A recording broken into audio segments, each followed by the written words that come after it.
Okay, we are back with A Wolf Called Wonder, and we are on chapter 14, and this chapter is called Water.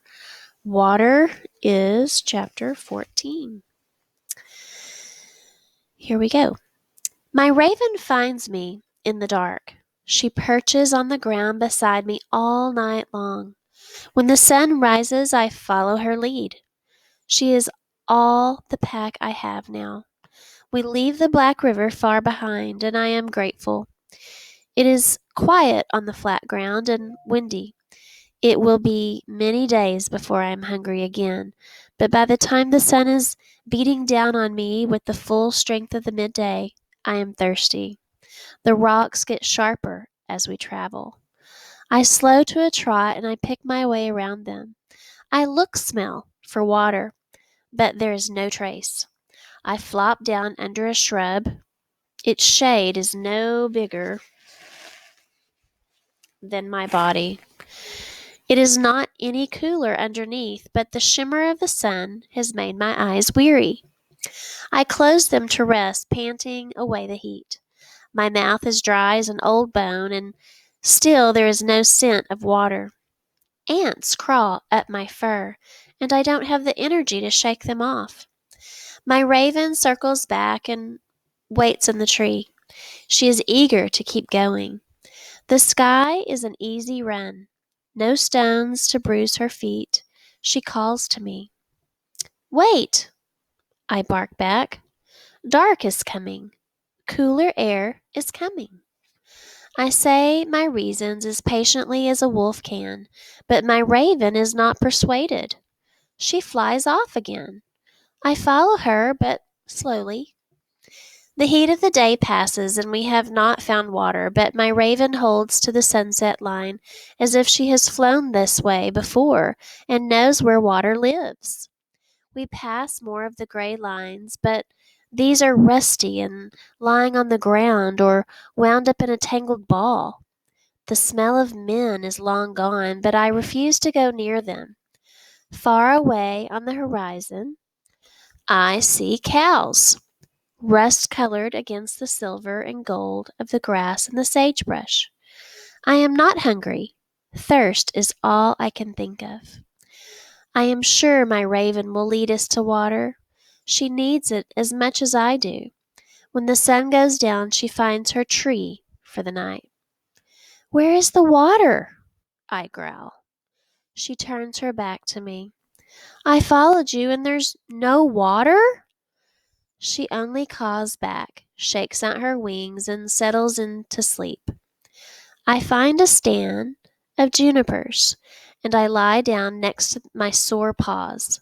I imagine wading into the ice-cold streams of my home ground. Sleep does not come. The ground is rocky. The wind is hot and dry. Nothing smells like home. I whimper like a pup, and I don't even care if my raven hears me. In my desperate thirst, I remember that under the hard bark of the cut on my chest, my own body ran with red. I would drink even that. I lick at the bark to open my skin. It is rough, and my tongue is drier than sand, but the edges of the bark lift up. I lick harder, and it stings, but I don't care. The edges crumble away, and then at last the whole strip of the bark breaks free. With a grateful gasp, I lick at my chest. But there is no red to drink, only a smooth white mark where the cut once was.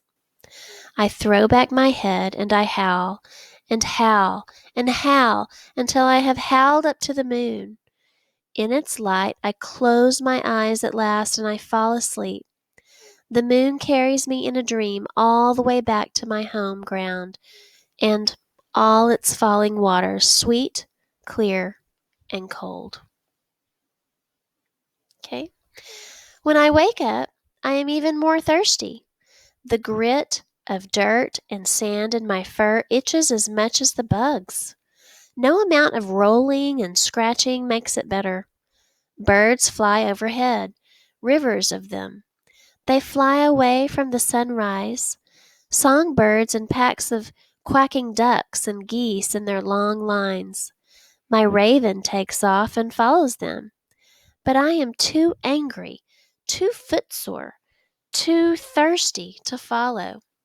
I lie back down under the juniper.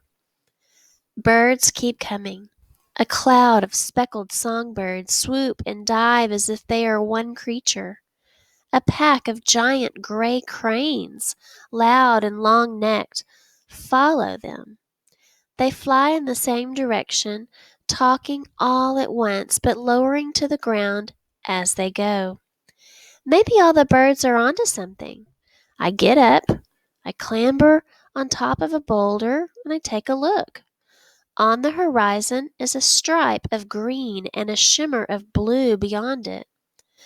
I take off running, long strides pounding the ground, the sore pads of my feet forgotten. All I can think about is water. I run so fast I flush out a family of owls from their nest. A long-eared rabbit scatters in one direction and his mate in another. The ground softens as I get closer. I can smell green growing things and a lake full of water. I crash into the lake and I drink. The water is cool and still and tart. I drink it in gulps, panting with relief. The mud soothes my feet after so many days on rocky ground. I roll over and over, drowning all the itchy bugs in my fur. I kick up water just for the pleasure of hearing it splash. Full at last, I wade to the shore and shake, and then I duck under the water and I shake again, just because I can. There are more birds around the lake than I have ever seen in my life.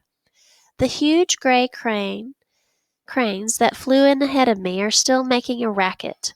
They flap their broad wings and jump spin like pups fresh out of the den.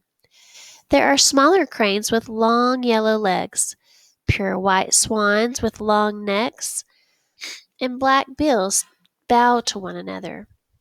Ducks and geese of every color swim in circles. Some of them carry their pups on their backs. Others have pups trailing after them in a line of fluff and quacks. If a wolf didn't mind feathers, he could eat his fill. The warm wind dries my fur, and I look to the shoreline for a meal. Things with hooves come to the water at dusk. I will be ready for them when they do. I pick a spot where there are many hoof prints in the mud. I settle in the tall grass nearby and I wait. As the shadows grow long, a yearling buck comes to the water. His horns are short, and there are no scars on him as tested bucks have. He is wary, but not wary enough. I spring on him and I land the killing blow before he has time to run. He falls at the water's edge. I pause for a moment before eating, a moment of respect, as Father has taught me. This is the first kill I have taken on my own. The little things, fish, snakes, raccoons, and mice, were nothing to celebrate. But this kill, Father would be proud of this. My raven will be hungry. We have not eaten in days. I call her and I open the hide. Good things spill out in a warm, steamy pile. I take a few bites and I call for my raven again. She led me to water all the way across the dry flats. I will be glad of her company over the meat. It feels wrong to eat alone. But my raven doesn't come. I call her again. A whole pack of ravens rises up from the grass. With a great rattling caw, they come to me. They swarm around the meat. I am happy to share. I take the parts that are a wolf's due and settle in to the chewing as the ravens pick over their bits of meat. I search for mine among them, but they look all alike. I call to her, but none of them look up. I sniff the air, but ravens all smell the same to me. My raven had a bald patch on her chest, much like the white line on my shoulder, and I look for it, and when I find her, I yip a greeting. She carries on eating and squabbling with her pack as if I'm not there, as if kinship between a wolf and a raven is impossible, as if all the days we have traveled together mean nothing at all. When the shadows grow long and the air cools, every one of the ravens takes to the sky without a backwards look. They roost together on the other side of the water, far away from me. My raven has her pack now. I have eaten my fill. There is more water than I can drink, and yet I have never felt so empty. I know, I have always known, that the raven could never be a packmate to me. No mere bird could take the place of Pounce or Wag, and certainly not of Worm. And yet we have taken a journey together. We have shared meat. She was my guide and companion. The soft talk of doves and the beauty of the setting sun do not comfort me. Oh, okay. Well, that is the end of this chapter called Water. We'll start back with the next chapter, which is called Mountain.